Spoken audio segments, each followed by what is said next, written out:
folks like Johnny Cash and Stevie Wonder, you know, I heard them when I was maybe 4 or 5 years old on Sesame Street. There's a famous children's TV show that's, it might have a different name because it's in many languages all over the world, but they always had great music. I remember hearing Ella Fitzgerald on there when I was 6 years old or something, but really, you know, not knowing that these people are famous or something, just that it was incredibly touching music that was even moving for a small child. So, you know, I think I somehow, and not unique to me, I mean, I think there's something kind of ingenious about folks like Stevie Wonder and Johnny Cash that I think you can perceive on a very kind of, you know, basic level even as a child. For example, this saxophone here, I've had for about 2 years now. This saxophone belonged to the late great Frank Foster from the Count Basie Orchestra. It's good to be able to carry on that part of the legacy because so many times you see the horns either fall into obscurity, they get lost, they get stolen, they get, you know, just forgotten, and there's so much more that these horns have to definitely say if they're kept in the right condition. Many more choruses of blues and jazz left in them, you know. When I'm not on stage, I'm often actually making artworks. I love thinking about the ways that music is represented, not necessarily through sound, but through images. And so I've enjoyed taking my work now onto paper with using colors and pigment. But it's, yeah, and then I'm parenting.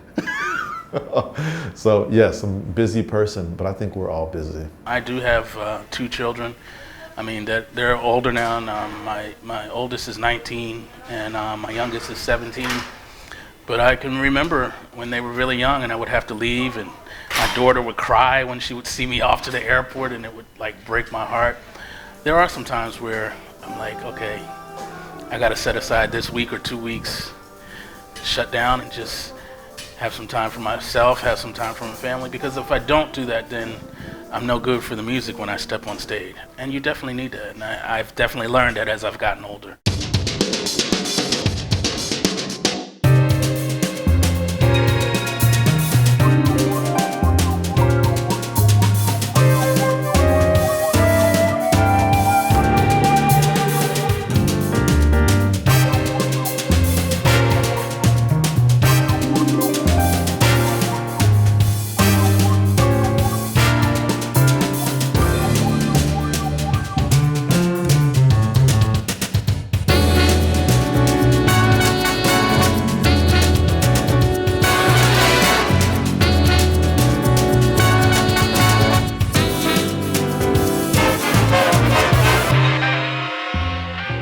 Šezdeset godina Doma omladine, 40. izdanje festivala, 20 godina od kad smo festival pokrenuli ponovo i od kad ga radi ovaj manje više isti tim, 10 godina od kad smo članovi European Jazz Network, 10 srpskih showcase-ova, pa smo sad pravili jubilarni sa Best of Serbian Showcase.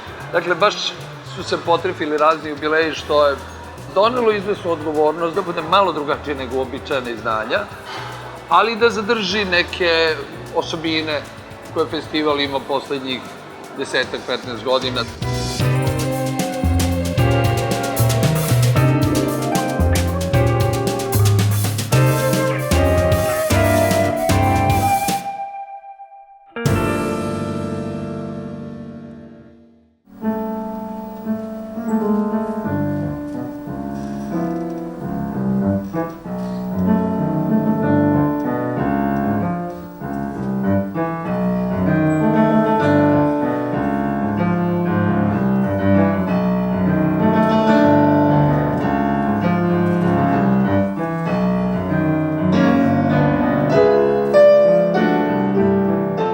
Duke Ellington means a lot, and this year he would have been 125 years old. So I thought, oh, we should celebrate him. And I think he deserves a creative celebration.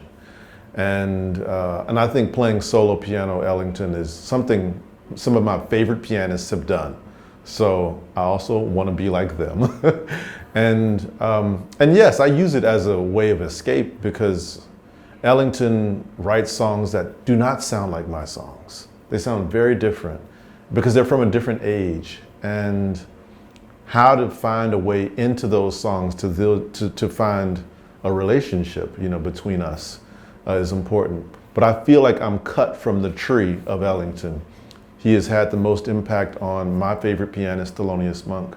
There is no Thelonious Monk without Duke Ellington. And I cannot be here if I didn't hear Thelonious Monk. I already know that. So it's just, so for me, it's more like talking about my grandfather, you know? And so it feels very personal.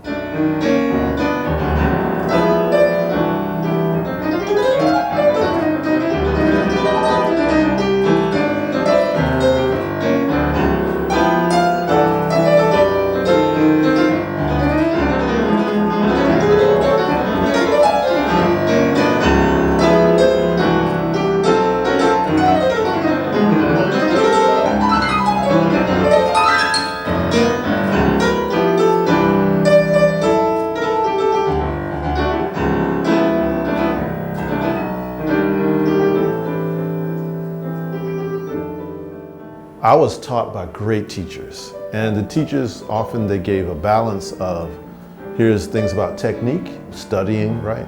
And then here's things that you should know about yourself.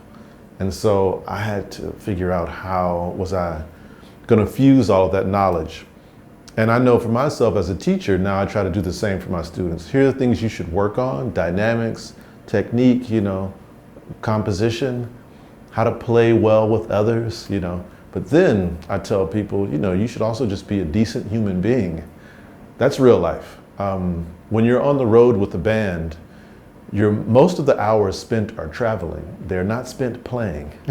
There's 1 hour in that 24 hours you might spend playing, but the rest of the time, you're just being a civilian. And part of being, I think, a good musician is being a good civilian, about the humanity part. And then I think if you let that in, then that will also impact your music. So that's what I'm trying to prepare my students for.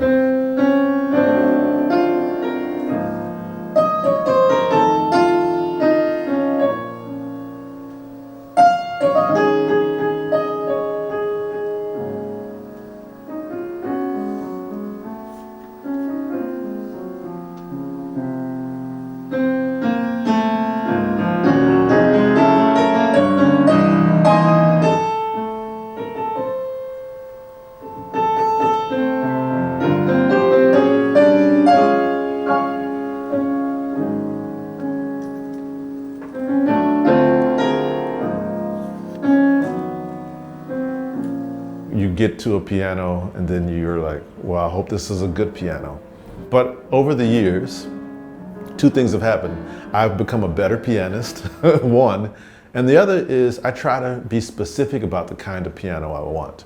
And if it's not going to be that, then I can prepare my mind to say, okay, well, it won't be what I necessarily want, but maybe I can figure out something new to do with the piano.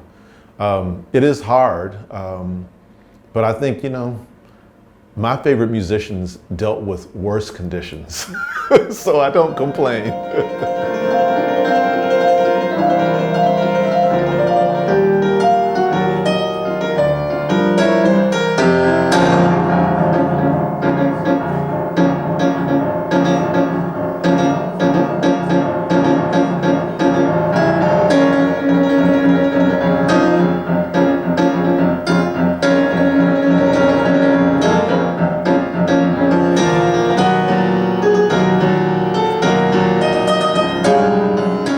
I think jazz unlocks a lot of places for intersection, whether it's in film, or it's in ballet, or it's in skateboarding, or it's in artwork, or it's in poetry, or it's in revolution, you know? There's so much trapped inside the music that means so much. And for me, I'll keep trying to find these relationships as I get older. Make sure I keep searching for the relationship. And I've felt that other musicians have also done this in the past too. And part of what's great about traveling the world is I get to see what the intersection is in all the different countries. What does it mean here in Belgrade versus what it means in New York City? They mean different things. And that's part of me understanding where and what the music is being able to move it around the world too. So that, I mean, I'd say that's my favorite project, because I get to learn more about what the song sounds like once it crosses a border. and how it responds to people who don't know the music, you know, but hear it for the first time. That's a very real thing. It's like being a chef. And you serve somebody some food and somebody goes, ah, you know, or they go like, you know. These are two things that I think as a musician we have to be conscious of. Who knew that I would miss the race?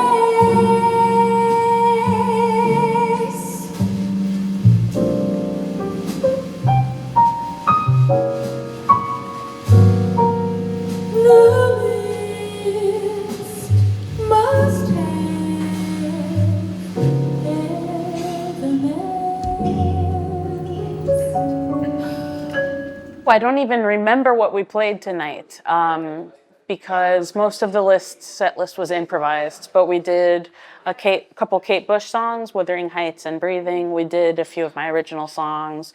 We did a song by Diane Reeves. We did a song by Kurt Weill. I close my eyes and see your face.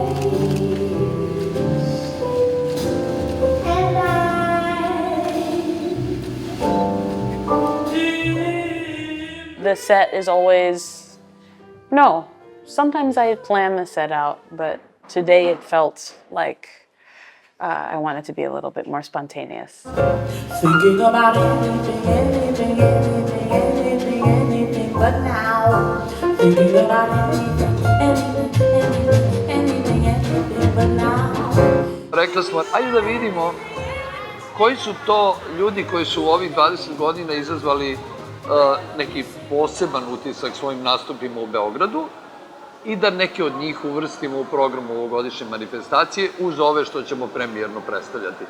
Tako da je ka tome išao format od prvog dana.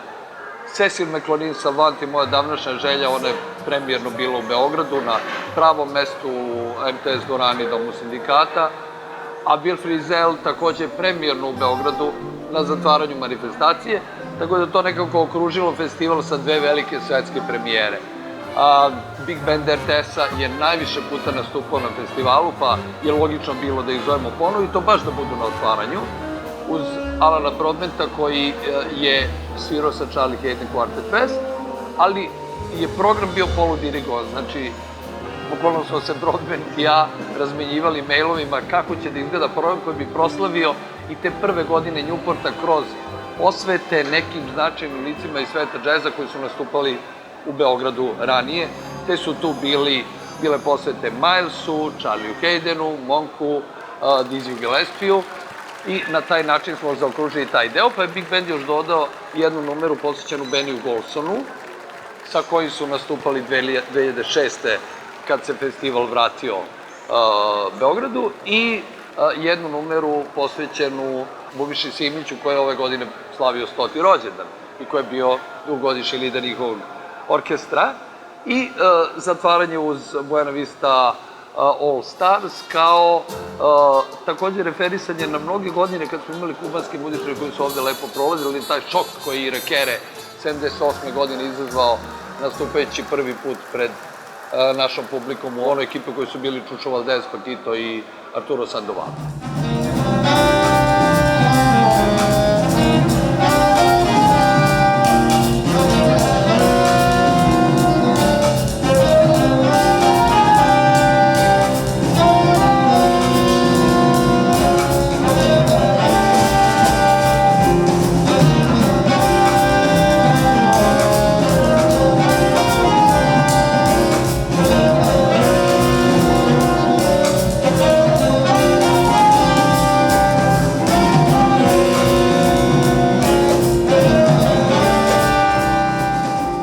Ideja koju je stvorio Vojislav Pantić i tim iz Doma omladine i meni se jako sviđa ideja, to je da predstavimo naše starije kolege, njihovu muziku da predstavimo, to je jedan deo programa, a drugi deo programa je da predstavimo muziku naših mlađih kolega. Tako da to je svojevrstan presek srpskog džeza, može da se kaže jugoslovenskog džeza naravno, gde ćemo svirati recimo kompozicije Milivoja Miće Markovića, Duška Gojkovića, Stjepka Guta, Bore Rokovića, Lale Kovačev I onda ćemo naizmenično to mešati sa kompozicijama mlađih kolega koji su nastupali na Beogradskom džez festivalu prethodnih godina sa svojim autorskim bendovima. I to su Rastko Obradović, Milena Jančurić, Miloš Čolović na kontrabasu, Ivan Radivojević na trubi. I meni je bio najzanimljiviji deo tog celog projekta je bio u stvari istraživanje svog tog materijala, što ima puno materijala i od mlađih i od starijih kolega i napraviti neku celinu od svega toga je meni bilo veliko zadovoljstvo proteklih 1, 2, 3 meseca.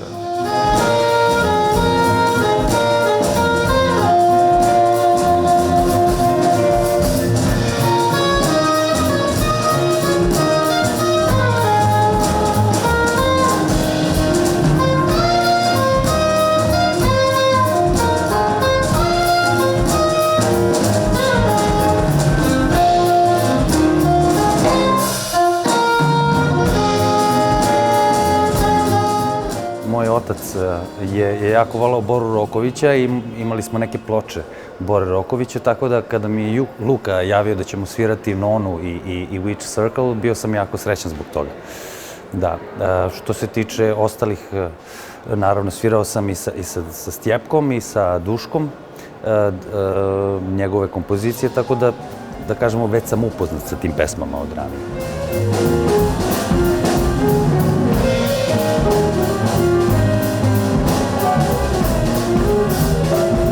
Ovo je prvi put da učestvujem u glavnom programu Beogradskog džez festivala.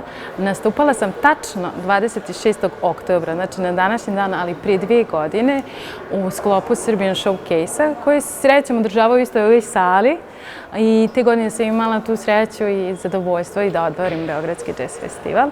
A danas mi je posebna čast i eto tako sam uzbuđena i emotivna što su me pozvali da učestvujem u ovom divnom projektu Serbian All Stars, Past, Present i Future, u kojem ću takođe predstaviti jednu moju autorsku kompoziciju kao gost sjajne ekipe, sjajnog benda.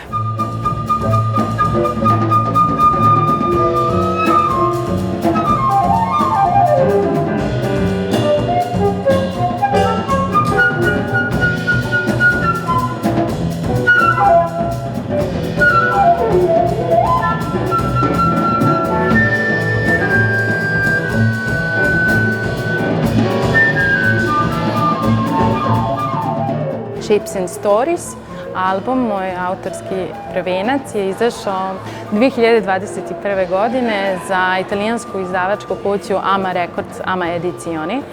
Ja uvijek kažem, ja ne pravim muziku za instrumente, nego za ljude. I onda zato volim kada su tu ljudi koji nisu moji matični ljudi, da istražim i da im dopustim da oni budu oni i prosto da se svi zajedno prilagodimo uz te note koje sam ja pisala. Volim da oni donesu svoju muzikalnost, svoje talente, jer mislim, prosto svakim ljudima to je onda skroz drugačije, zanimljiva priča, puno nekih drugih uzbuđenja i meni se to mnogo dopada.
I haven't in a while. I'm going to be at Columbia, at Miller Theater, Columbia in March.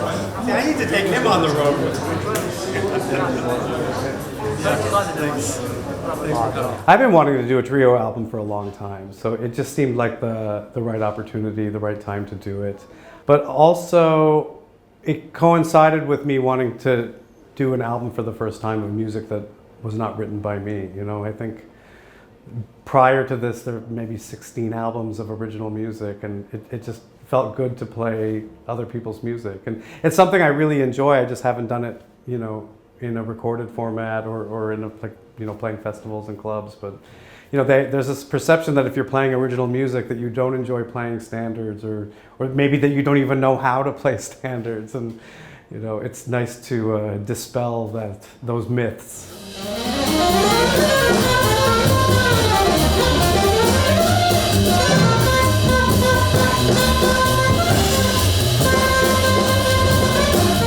Folks like Johnny Cash and Stevie Wonder, you know, I heard them when I was maybe 4 or 5 years old on Sesame Street. So we're playing some music by them. We're playing a George Michael tune. I think George Michael was a pretty amazing human being and an amazing musician, and so I really wanted to record and perform a song of his. And then, of course, folks like Charlie Parker and John Coltrane. You know, at the same time as there being musical heroes, you know, this is a saxophone trio, saxophone, bass, and drums. And for me, the greatest saxophone trios from jazz history are Sonny Rollins live at the Village Vanguard, and Ornette Coleman live at the Golden Circle, and Lee Konitz did a great trio record called Motion. So we're playing some of those songs as well, like I'll Remember April, I believe, is on 2 of those albums. So we're kind of paying tribute in many levels in different ways.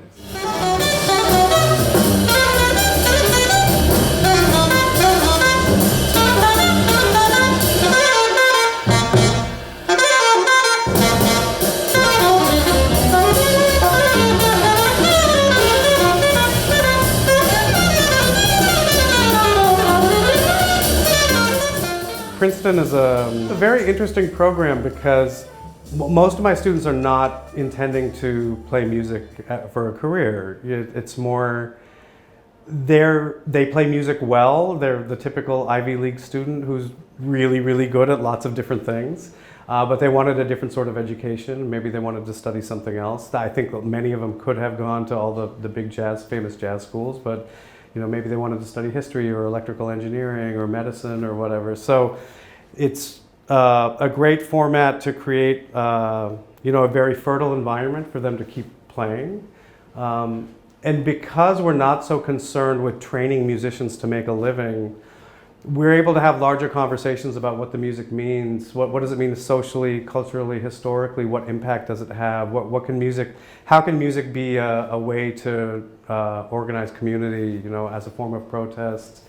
You know, for example, the first guest artist I had was Archie Shepp. You know, it's like the big jazz schools aren't inviting Archie Shepp, but I wanted to talk about music, but I wanted to talk about activism. You know, so we're able to have larger conversations about the music, which I think are more meaningful to the students that I have. And hopefully these students will go out and do really well in whatever they choose to do, and they'll give back to jazz in the philanthropic sort of way.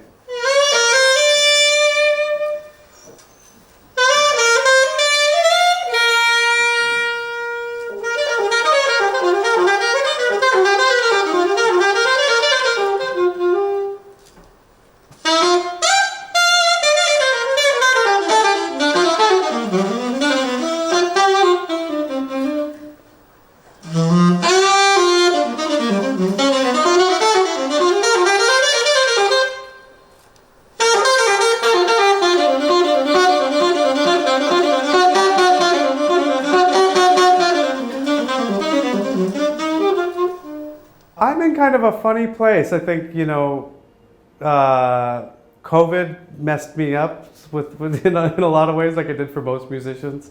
I actually had a very big project with Terry Lynn Carrington, who's also performing tonight. We had a Charlie Parker centenary project to celebrate his 100th birthday, and we had lots of shows booked all over the world for 2020, and that all kind of fell apart. So, and none of it was rebooked. So that was difficult. because we were looking at some very unique ways and perspectives of reshaping Charlie Parker's music. I also have an album that I still need to finish up the post-production, but it was kind of a retrospective of, you know, music that I've written over the last 20 years.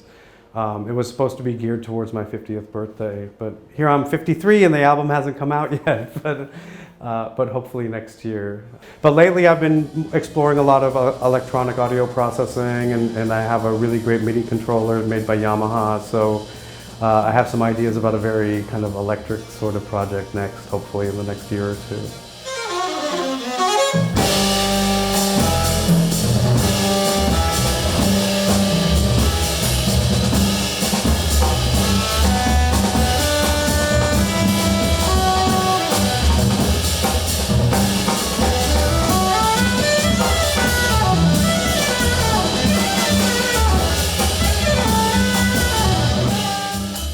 Jason Moran je održao fantastičan solo koncert posvećen Duke Ellingtonu, ali nije svirao kao što bi ga Ellington svirao. Svirao ga je na način na koji se džez svirao u 21. veku i možda da je Duke živeo u ovo doba, možda bi baš tako pisao.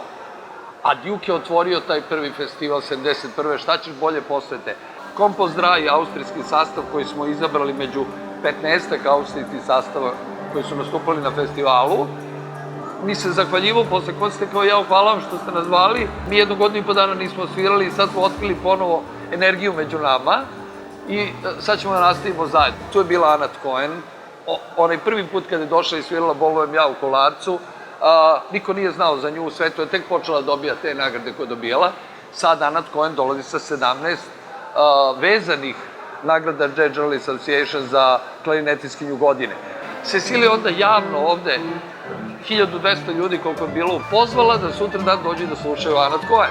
Ja verujem da je bar 15 njih posle koncerta otišlo i šta uradilo, otišlo na online servis i kupilo karte da čuje Anat Cohen. James Carter koji je mrtav umoran, a koji u stvari igra na sceni, smeje se, pleše, svira koncert od sati 45 minuta iako je planirano sati 15, još ima snage da izađe na bis. To su one stvari koje su ovaj festival učinile ekskluzivnim.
Eddie Lockjaw Davis, who was also a member of Count Basie's orchestra and was one of the straw bosses, also in the 50s as well, was a very special individual. He only studied saxophone for 8 months. He was self-taught. Every time you go online, Instagram, Facebook, or whatever, you'd see somebody writing, transcribing somebody's solo, like, you know, Lester Young's solo, Lester Leaps In, Lady Be Good, Coltrane's Giant Steps, and, you know, how modern and advanced and, you know, Train's playing whatnot is. And, you know, you'd figure somebody would want to cop Jaws' solo, and somebody attempted to, but they just stopped. They never finished anything of Jaws, and just, he was, I would say from my end, he was untranscribable.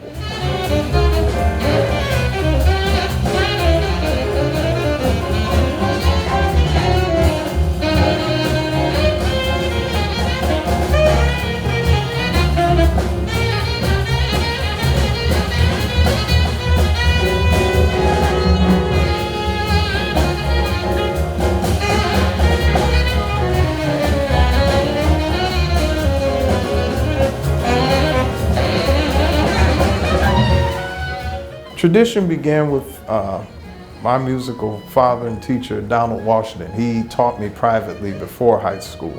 In fact, I was a pre-teenager at the time, and we're talking about 81 through like the first half of 82. So I had him every Saturday morning from 11 a.m. to 2 p.m., sometimes 3 or whatever. Sometimes he wouldn't even look at the clock and we'd just get into things. $5 a lesson.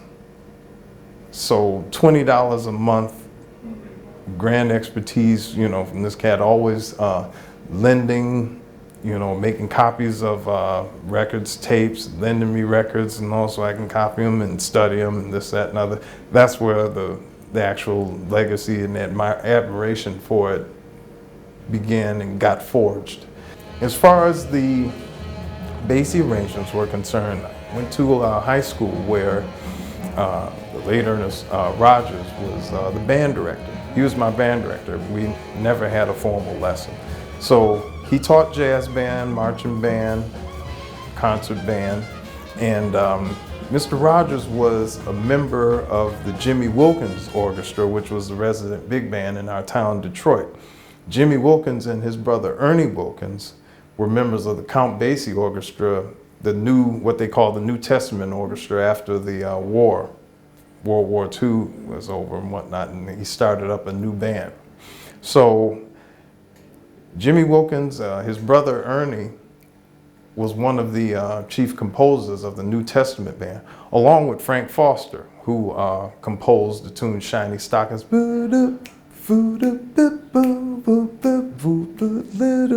So that's his claim to fame as far as the Basie band is concerned.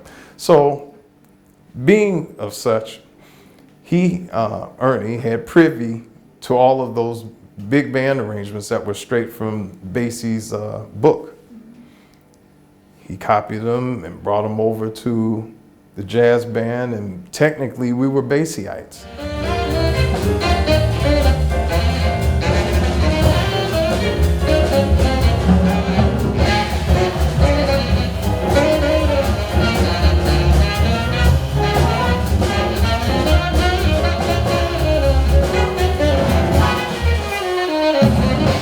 The collection basically came about as a result of, it's a combination of things: sentimental value, research, also the ability to have more than one axe in case one goes down. There's always a spare, you know, just like with tires. You need a collection of tires in order to get through the various seasons and all that stuff. My main clip is the woodwind family, so that covers the saxophone family, flutes, clarinets, double reeds like oboe, bassoon, sarrusophone, English horn, you know, and the like. As long as it's got a reed or it's got 6 basic keys on it, like the BAM system, that's where I live. And I would love to be able to have that much time in a day where I can say, this is flute time, this is clarinet time, this is, you know. But sometimes you just gotta go organic and, you know, let the horn kick you in the butt for not being, you know, more frequently around it so that you can get, but once you get back on these axes, it's like riding a bike again, so, yeah.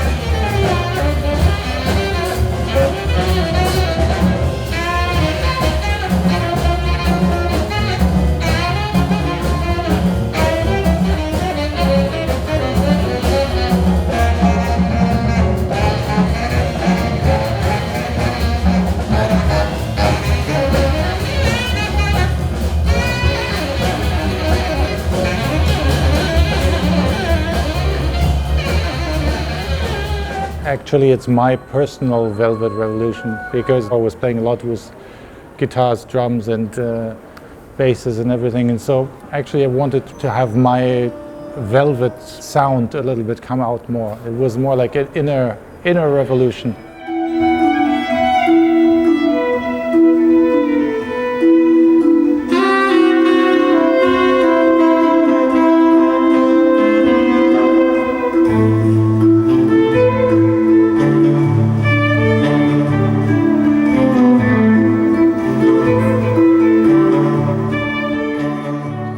I've never heard this instrumentation before, so I imagined this and I thought this would be really nice to hear for myself, because that's how I think you can create the best music, if you listen in your head to what you would like to hear yourself. And then when I was thinking about it, I was just meeting with Theo. He was playing with his band, so I asked him if he would join. And Jim I had already known for a while, but we'd never really played together. And he moved to France. So I actually saw him on the Eurostar from London to Paris by accident. I ran into him and said, "Hey, what are you doing here?" He said, "Yeah, I'm moving to France." So I said, "Okay, that's like fate, you know. I'm looking for a vibraphone player for my band, and you're moving to France. Okay, so this, if you're up to it, you know, then it would be lovely to join." So they both accepted, and yeah, since now 7-8 years we've been working quite a lot. Yeah.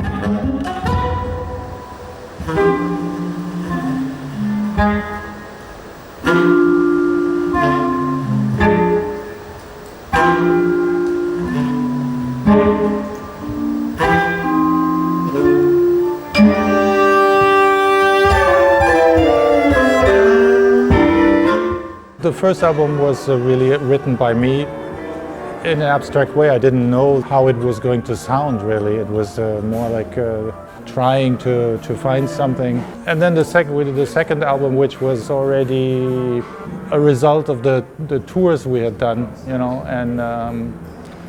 And then the third one, I asked the other musicians also to write music.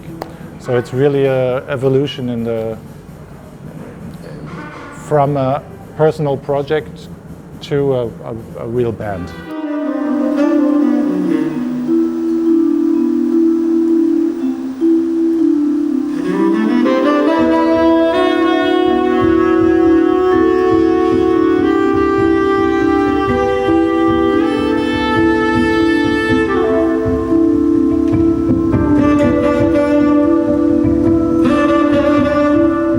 There's no really ideals like that. There's no bands like that, so we had to find our own sound. It's kind of difficult, but it's also a chance. You know, we have to create something by yourself. You know, we had some rehearsals, a lot of concerts, and little by little it got to the point where we are now, and we're going on. Next year we're doing a project with Jelena Kuljic, a Serbian singer who lives in Munich. So this is going to be a new adventure for us. So yeah, we're always trying to find something new.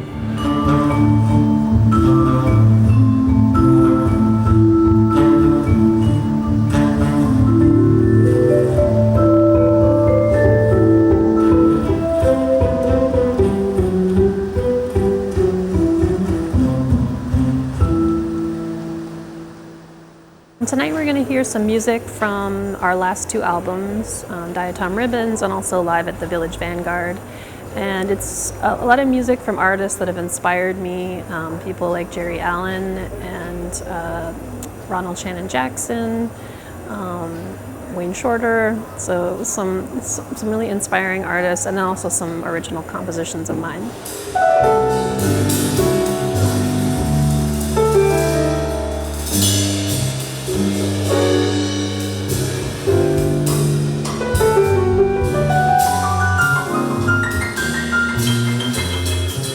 Moving to New York and getting involved in the jazz scene there was very exciting because there's so many artists from all over the world, and we get to come together and collaborate, and everybody's very serious. And the beautiful thing about New York is it's so big, there's so many artists that you can't really get too involved in a scene. You know, there's no like hierarchy in terms of like better or worse.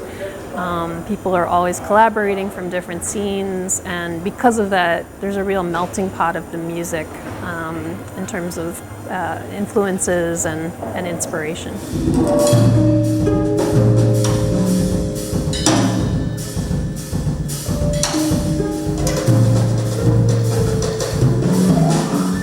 I lived in New York for 20 years, but I moved to Boston at the end of COVID. So I am also one of those folks who moved out of the city to look for some better quality of life.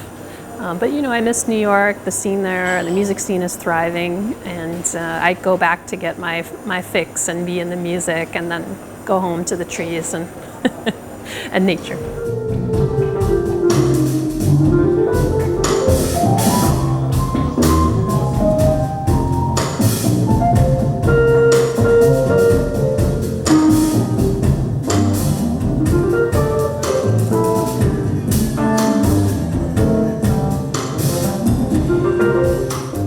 I started Pyroclastic Records in 2019 to support creative artists and making interesting, challenging art in some ways, which there's not a lot of support in the United States for this kind of music. So I wanted to create more opportunity for artists to make their work and help them get it out there.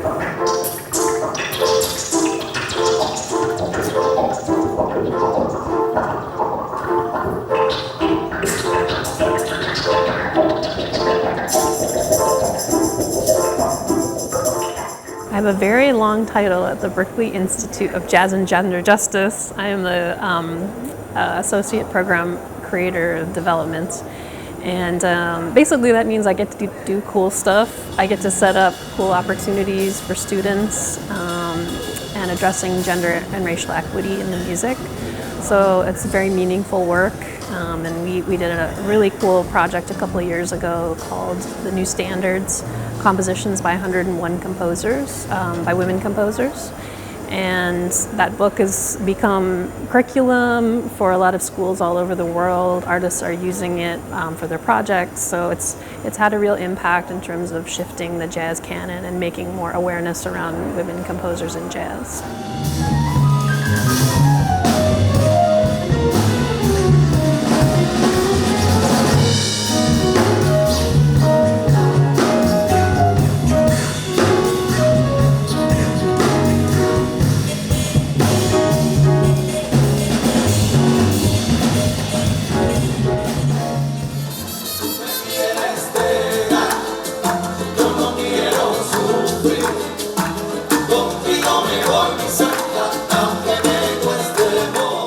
We have problem in Cuba. Well, every people know about the problem we have. But we are this happiness. We love the musical. We love sing and dance. Maybe when the problems are terrible, we resolve the part of this dancing and singing. Y así pasan los días y yo no estás para mí tú contestando quizás with me no sé tal vez puede que sí o puede que también que sí que no.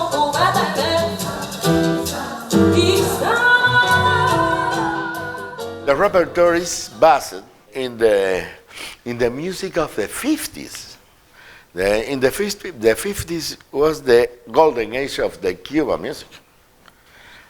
And in this moment was an explosion, because part of this explosion was in New York and part was in Cuba.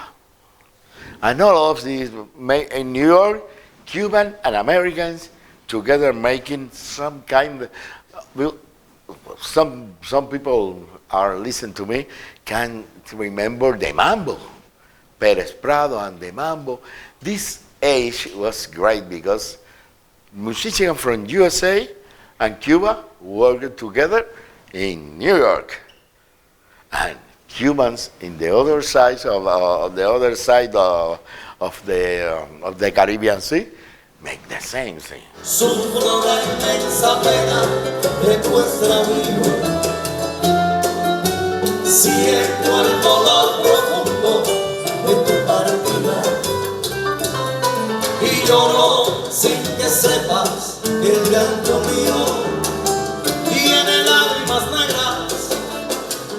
tiene lágrimas negras como mi vida.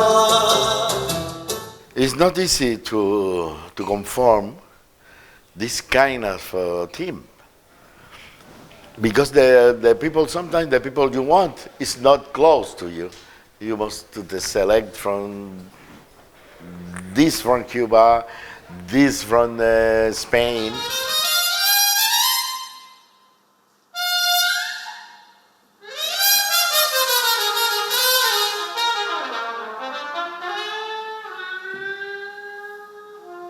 One of the most important points, because Cuba has a lot of good musicians, is we are friends.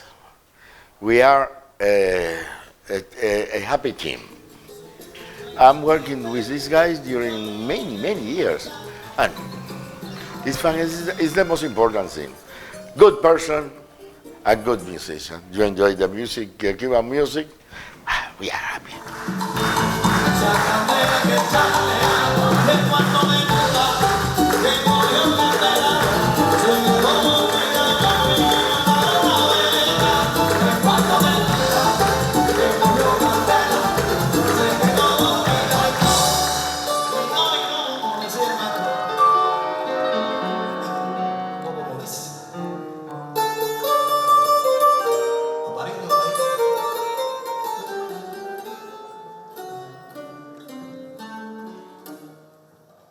Y no apagó, lo cantamos todos,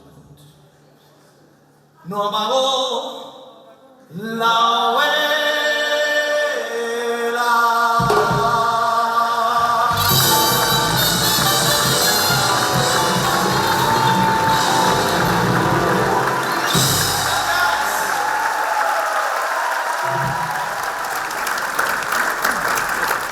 Every day when I start, it's like I remember that feeling of when I first touched a guitar and like, oh, let's see, what does that do and what does this do?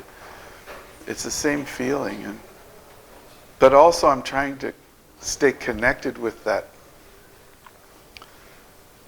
You know, when you're a small child and you see something for the first time, like, wow, that's, you know, that when you discover something for the first time, I'm trying to stay in touch with that, with the music, you know, like I want to be surprised and amazed.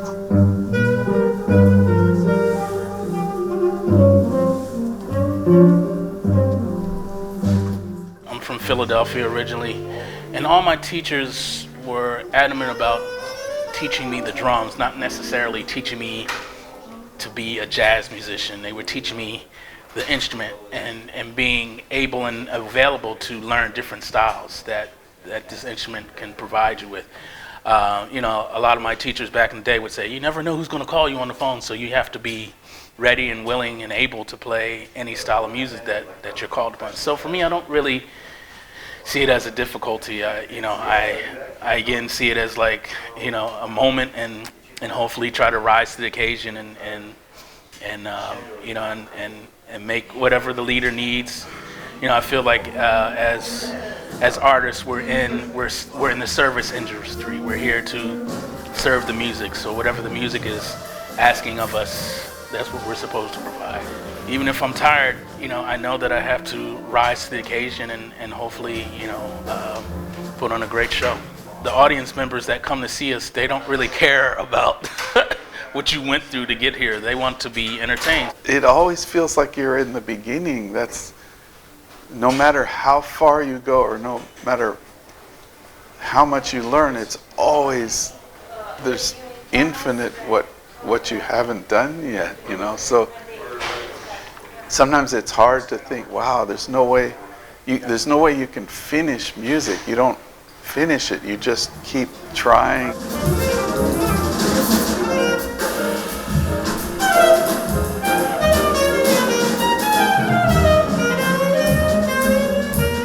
I think we started in 2021. He called me and he had been writing a lot of music during the pandemic, and he had this idea about a band with just piano, saxophone, and drums. and I was like, oh man, I wonder what this would be like. So it was really amazing. And then we went into the studio and recorded for Blue Note, and it was a very organic way that the record came together. A lot of the music that you hear is a lot of just first takes. You know, none of us really knew how the music was going to sound, and so, you know, I think Bill's approach was like, okay, whatever happened in that moment, that was the most honest moment, so let's go with that.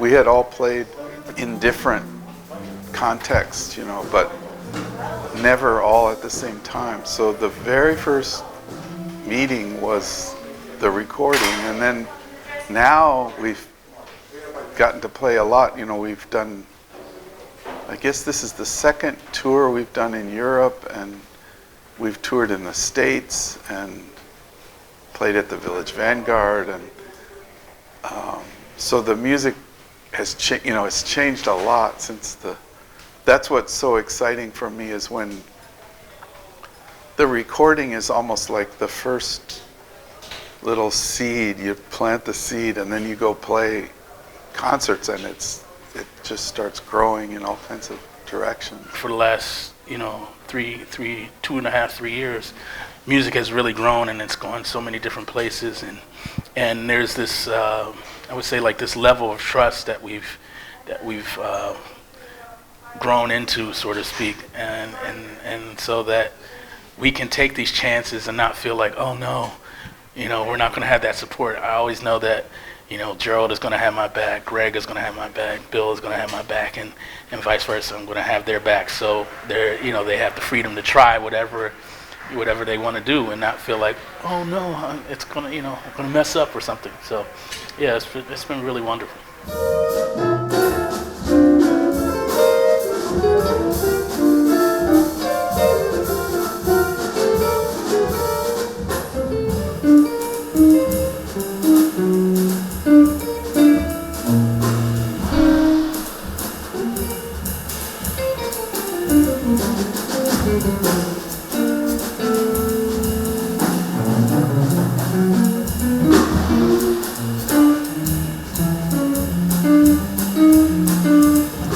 That was the other thing. I thought, yeah, I want to have Gerald and Jonathan and Greg, and I'm thinking what that would sound. And then at the last minute, I'm thinking, oh no, wait, there's no bass. I almost panicked for a minute, but then I thought, no, I have to stick with this idea of those people. The bass is like my right hand, and to not have it, there's a space that's created that. Sometimes I have to fill in some of those spaces. The great thing with playing with this band is that, as much as I love the bass, I don't always miss it in this band, because I feel like even though there's that space where the bass would be, there's other things that come in that kind of occupy that space, and it just feels full. Like I don't miss it as much. And Bill is such an amazing guitarist and composer that he's able to create all these different moods and atmospheric sounds that just kind of create this whole different palette that maybe you wouldn't get to if there was a bass player there.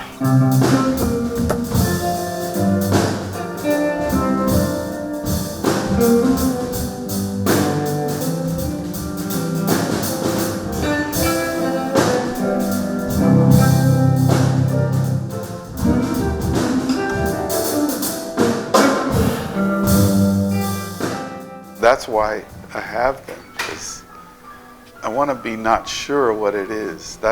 For me, that's the most exciting thing about music, is where you can take these chances, and it's like you jump off and you don't know quite where you are, and everyone is helping each other. It's not like it's not a contest. It's not who can play faster or there's no right or wrong. It's mistakes are amazing. I think the one thing that really makes it special and different is that there's so much heavy listening going on within the group, and it doesn't feel like anyone is the leader, you know what I mean? It just feels like it's for individuals coming together for a common purpose. For me, it's just really beautiful because night after night, it's going to be totally different. So I like that.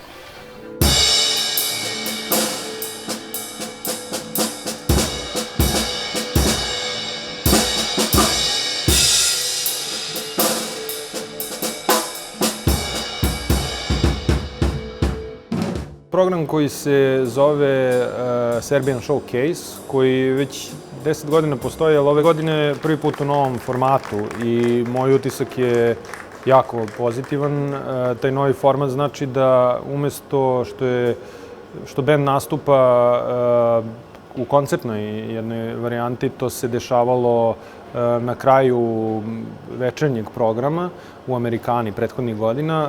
Sada se to dešava u studiju 6 Radio Beograda u jednoj intimnoj atmosferi koja je u stvari ekskluzivnog karaktera za novinare i kritičare iz inostranstva.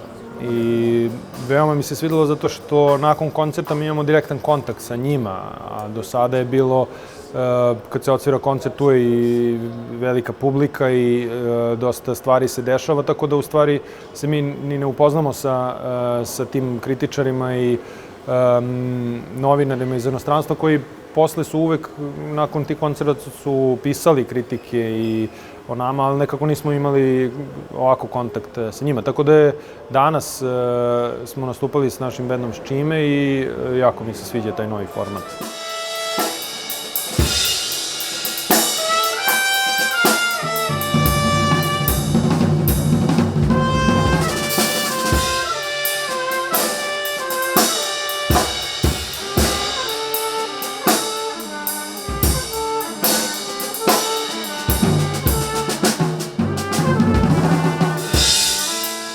Posebno mi naglasio da smo ove godine imali i značajan fokus na srpski džez, da smo u studiju 6 predstavili 6 među najboljim srpskim bendovima današnjice. Bilo je glasanje na bordu, koji su to 6 među 20 i nešto koji su na ranim showcase-ima nastupali. I među njima smo izabrali Ivana Radivojevića, Milenu Jančurić, Peđu Milutinovića i Drambuti, Uroša Spasojevića, Ščime trio u jednoj adaptiranoj postavi Viktora Tumbasa, pa smo pokazali da srpski džez ima i dame koje ga sviraju, da nije beogradski nego srpski, da ima bendova koji su iz drugih gradova i koji mnogo lepo sviraju, da nije ni mainstream, ni fusion, ni avangarda, nego sve to zajedno. I snimili to sve za produkciju Radio Beograda i nadam se da će to, pored naših programa, da se slušaju negdje u inostranstvu.